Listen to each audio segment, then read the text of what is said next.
Hello. First, I'm really glad that Jerry and Esther weren't a vibrational match last night to getting creamed by the car, or we wouldn't be here. This is awesome. Thank you. Well, they're not even close to that, but you don't need them. It was really good. Well, we're having a great time. Thank you. Well, you are all extensions of source energy, and while we know we are all having a good time here, you can focus yourself into alignment no matter what. Don't lay your happiness on their responsibility to not get creamed. It was a fun story. I have to interrupt you because it was just, sorry. See there. So Esther and I were walking across to the fish market and over there by P.F. Chang's and Barnes & Noble. As we were crossing the street, Esther says, I'm always really uncomfortable crossing this street as we're going over. She said, I feel like a fish out of water. And I said, yes, isn't it funny how awkward this crossing is?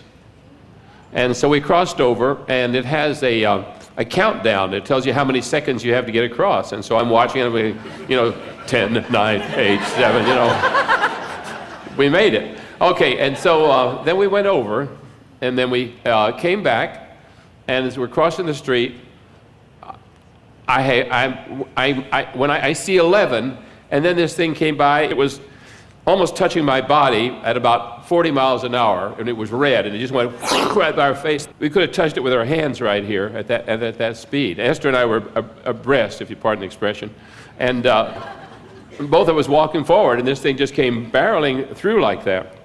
And I told Esther later when we got back to the room, I said, only a week ago I was thinking, people must think I'm paranoid if they watch me because I'm just so old-fashioned. When I cross the street, I look to the right and left and left and right and left and right. Even though I don't see anyone, I'm still keep doing this, in case something does show up. And now here, normally I would be looking to the left or right. I would have seen that, but I'm watching this fool thing. I'm doing, 9, 10, counting my seconds down, how much is left. And would you play with that a little bit? Is there anything meaningful there, or is it just pure fun?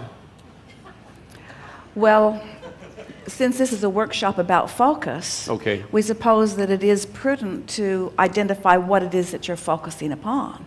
In other words, we've been talking today already about how you let others sort of coach you away from your own guidance. And so your own guidance is to watch where you're going, to watch what your surrounding is. But now there is something else that is sort of dictating guidance to you.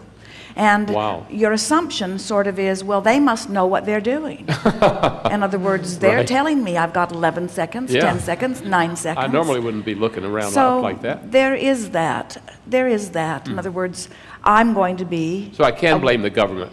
I'm going to be... No. I'm going to be aware. Well, often it is a very well-meaning person who distracts you from your own guidance and tries to get you to follow their rules. In other words, every law that is on the books is there because someone thought that it would make someone's or overall life better. But when you discount your own guidance, and the big story here is that when you are in alignment with who you are, there are all kinds of things brushing by you. And usually, you have no awareness of the close calls you have. The point that we want to make with all of it is that when you live in this world with so much going on, Esther had been contemplating as you were driving at how much is in traffic around you, how many different people with how many different intentions, and how you are unaware of the majority of the intentions. There could be bank robbers, by the way, that was one. There could be all kinds of things going on around you, and rapers, murderers, doer of what you consider to be inappropriate deeds. They're in traffic all around you all the time. They are part of your society. They are everywhere. But they are not a vibrational match to that which you are. And so even though there are many things not wanted by you in close proximity to you, they don't have access to you because you are on different vibrational wavelengths. And this is an example of that. In other words, something that had nothing to do with you, really, it had nothing to do with you. If it had hit you, it would have had a lot to do with you, but it did not, and it was not going to, and the driver of the car was in full control of what he was doing. In other words, he saw you, he knew what his ability was, and while it was a sort of rude and unkind thing to do, it wasn't life-threatening to you. Like a kid brushing by you on a bike. Not intending to hit you either, but just for fun. Now, as you stand, having had the experience, having lived the contrast of it, in other words, that was an momentarily uncomfortable experience. And it caused you to begin thinking about, in other words, you're wanting to not have a replay of that because it was uncomfortable. And so now you're contemplating how you usually do and how you are ordinarily watching and why in this case you were not. And now you've put the thought out there, and it's an interesting thing. It does not take more than one or two, like the two of you, to have an experience in an uncomfortable environment to put a rocket of desire out there that will make for an improvement, that will bring something about that could very well prevent something that's in the process of becoming from happening. If you now focus into your vortex and from inside the vortex think this through. But if you from outside the vortex think this through, in terms of the injustice of it, the resentment of it, the inappropriateness of the sign, the inappropriateness of the driver, then rather than adding to the improvement of that corner and the future people who will be walking across that crosswalk, you add to the thought form of trouble about it, you see. In fact, it is the thought forms of trouble that have put those fool signs up there to begin with.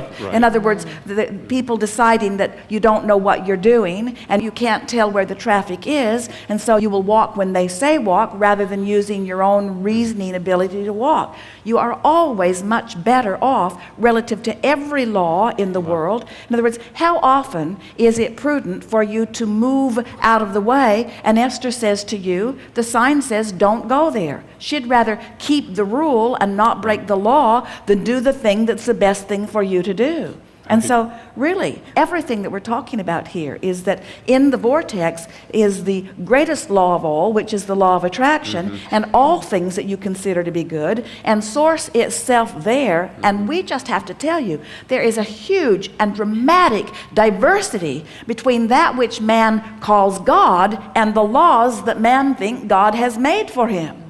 In other words, all of those laws are outside the vortex when what you want is inside the vortex, but then you're trying to follow these full laws, and in the following of them, you're outside the vortex, not hooking up with what you're reaching for in all of that.